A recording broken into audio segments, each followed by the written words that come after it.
je m'appelle Florence Miaille, je suis réalisatrice de films d'animation. J'ai fait un certain nombre de courts-métrages depuis une trentaine d'années. Mon premier film, c'était en 91. Et j'ai fait un long-métrage, mon premier long-métrage, La Traversée. Alors, la réalisation proprement dite, ça comprend une pré-production pendant laquelle on prépare le film. Et ça, c'est un peu difficile à évaluer le temps que ça m'a pris parce que pendant qu'on faisait la pré-production, donc la préparation du film, on cherchait en même temps les financements, donc et je faisais d'autres films en même temps. C'est-à-dire que je faisais pas que ça, mais la pré-production s'est étalée entre 2008 où on a commencé à écrire le scénario avec Marie Desplechin et 2016 où effectivement on a réussi à trouver les financements du film pour pouvoir faire la production à proprement parler, et la production et la post-production, c'est-à-dire à la fois la réalisation de l'animation et puis le son, le montage et tout ce qu'il faut pour mettre le film en forme. Ça a été de 2016 à tout début 2020, donc 4 ans.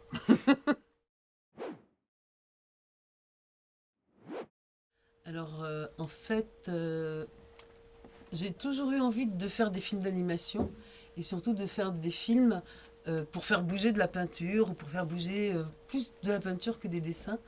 Et j'ai toujours eu envie de faire ça, sauf qu'à l'époque, il y avait très peu d'écoles de cinéma d'animation.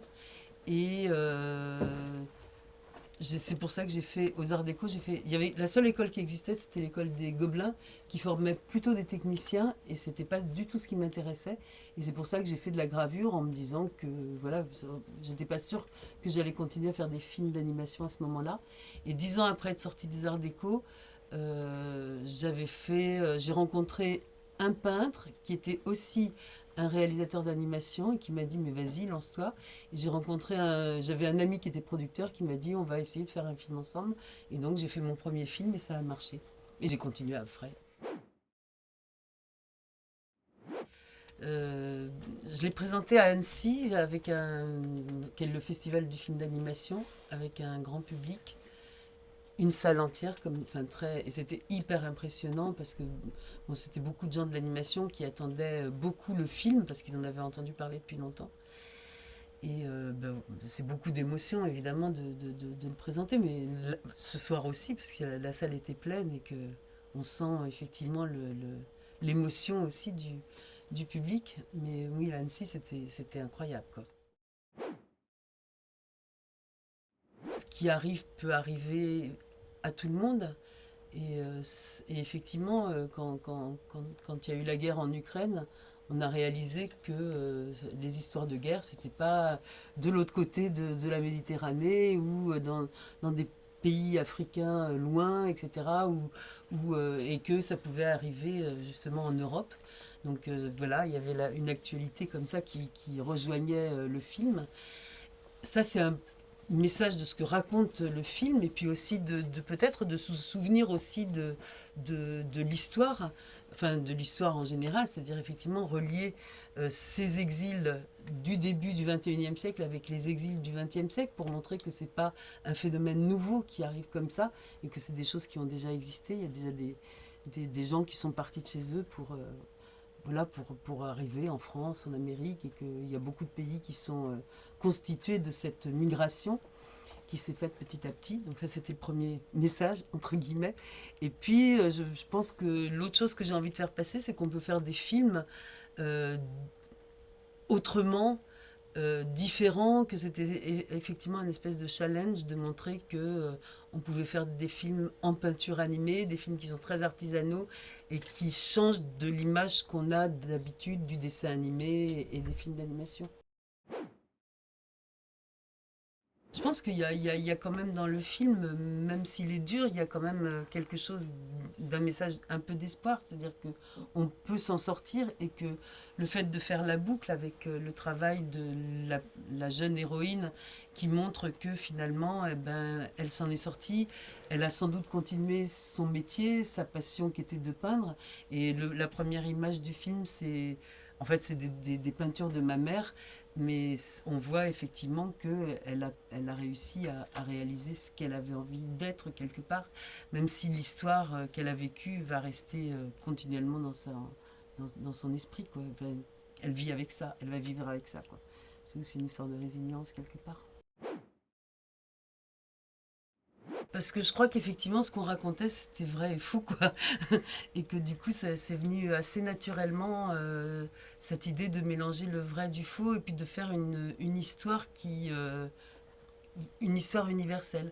Mais je sais que de temps en temps, ça désarçonne un petit peu le public, enfin, des gens qui se disent, mais qu'est-ce qu'on est en train de nous raconter? Où se situe l'action?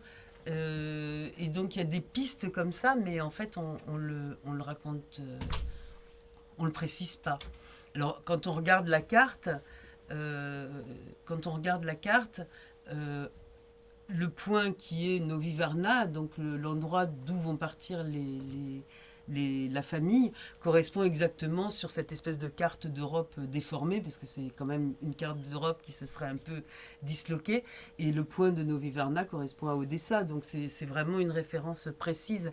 Mais c'est vrai que en même temps, on ne cherchait pas à donner des références précises, au contraire, on cherchait un peu...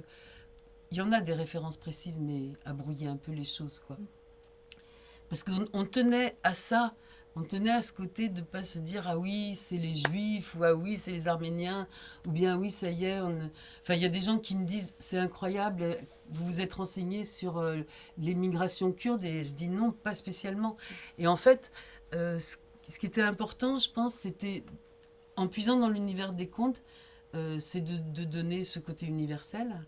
Et le premier conte auquel on a pensé, c'était Les Petits Poucets, et en se disant qu'il y avait des périodes de l'histoire, et c'est un peu l'histoire du Petit Pousset, où les parents ne peuvent pas garder leurs enfants avec eux parce que ils sont en danger en restant dans les familles.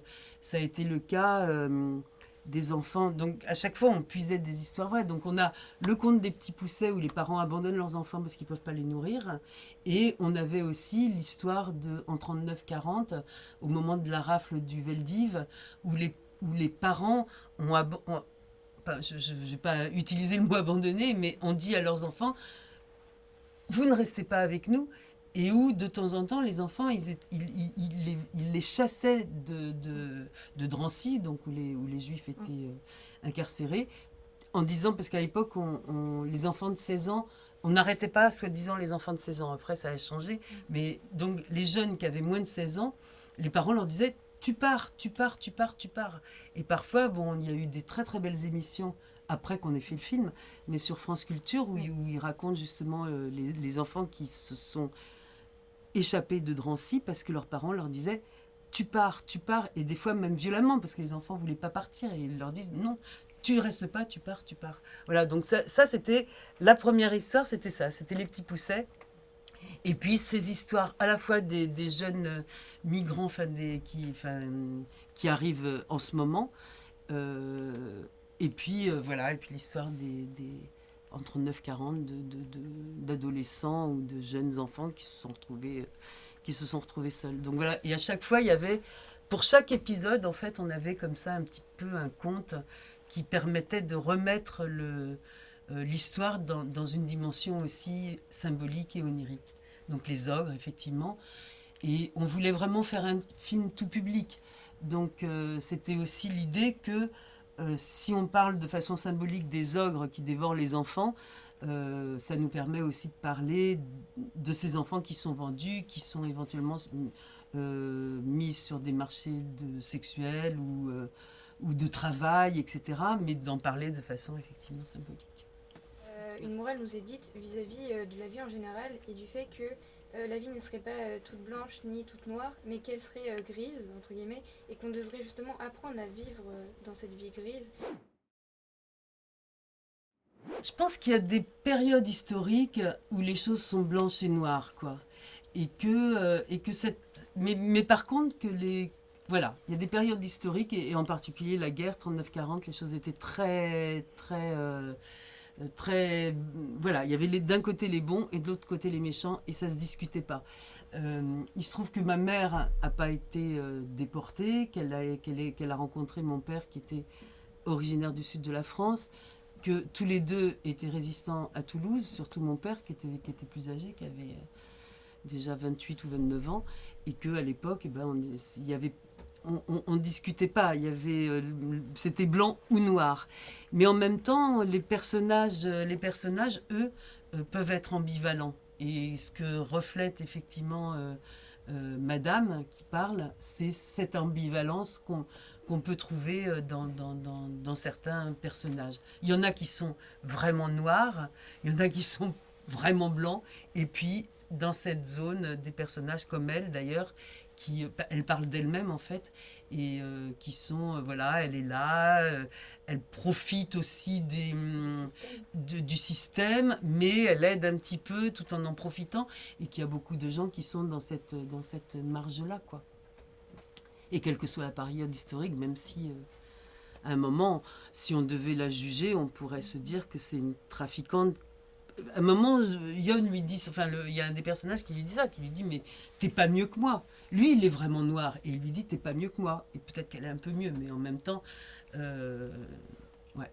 Mais Kiona, quand elle lui dit ça, elle se détourne et elle y croit pas.